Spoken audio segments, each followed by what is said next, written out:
징벌적 손해배상 밀어붙이기냐? 다소 좀 복잡하긴 한데 저희가 최대한 간단하게 얘기를 해보겠습니다. 공정경제 3법 때문에 요 며칠 정치권이 뜨겁습니다.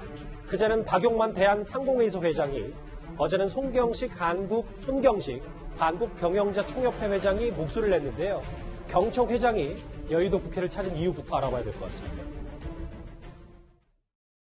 경제상법, 공정거래법, 금융관리법, 저쪽에서 김 대표하고도 얘기를 했고, 김 대표님 말씀은 지금 시안이 나온 상태고, 그것이 이제 여러 가지 과정을 거치면서 많은 토론이 있어가지고, 상식의 분기를 넘지 않는 선에서 좀 조정이 되도록.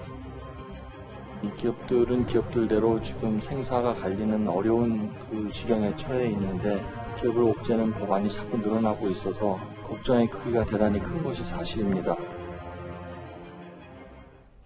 장혜찬 평론가님, 재계 대표들이 국회를 찾은 이유는 뭐 간단치는 않은 것 같습니다.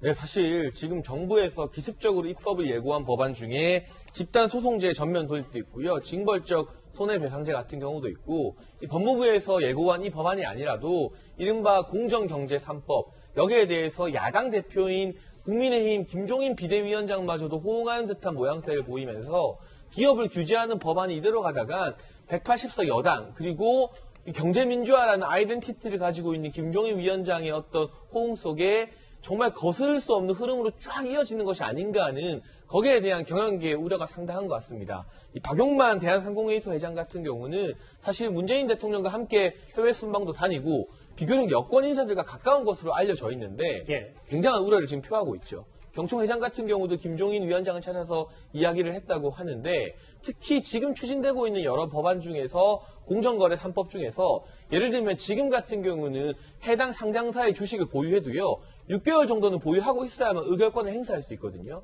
근데 개정이 되게 되면 3% 정도 보유하게 되면 오늘 주식 사서 바로 며칠 뒤에 의결권을 행사해서 주총 소집 요구하는 것 등이 가능해집니다. 이게 대기업도 대기업이지만 오히려 이 시가총액의 규모가 낮은 중견기업들의 경영권을 방어하는데 상당히 힘들어질 수도 있다. 이런 우려가 나오고 있기 때문에 방문한 사람 중에 강호박 한국중견기업연합회 회장도 있습니다. 그러니까 대기업만 옥죄는 것이 아니라 상장사들, 중소, 중견기업들에게도 상당한 위협이 되는 규제 법안들을 정부와 여당에서 너무 지나치게 속도를 내면서 밀어붙이는 것 아니냐 하는 우려가 기업계, 경영계 전반에 펼쳐져 있는 것으로 보입니다. 김경진 의원님, 저희가 준비된 시간이 많지는 않아서 짧게 하나 여쭤보면, 그러니까 정말 재계의 우려처럼 이 법안들이 차례로 통과될 경우에 기업을 옥죄다고 볼 수밖에 없는 거예요? 그러니까 기업 입장에서는 현실적으로 옥죄지는 것은 맞죠. 예. 근데 이 논쟁은 벌써 한 10년, 20년 동안 오랫동안 있었는데 이 제도를 도입하자고 하는 사람들은 이렇게 기업을 옥죄므로 인해서 결과적으로 기업이 깨끗해지고 대한민국의 기업의 퀄리티가 올라갈 것이다. 그런 점을 얘기하고 있어서 결국은 어떤 점이 최종적으로 대한민국의 경제적으로 더 좋은 효과를 가져올 것이냐. 그 점에 대한 시각차에 관련된 논쟁이다. 이렇게 보시면 될 것 같습니다. 알겠습니다. 이 얘기는 앞으로도 조금 저희도 짚어봐야 될 것 같은데요. 징벌적 손해배상, 기업의 반발 얘기까지 정리를 해봤습니다.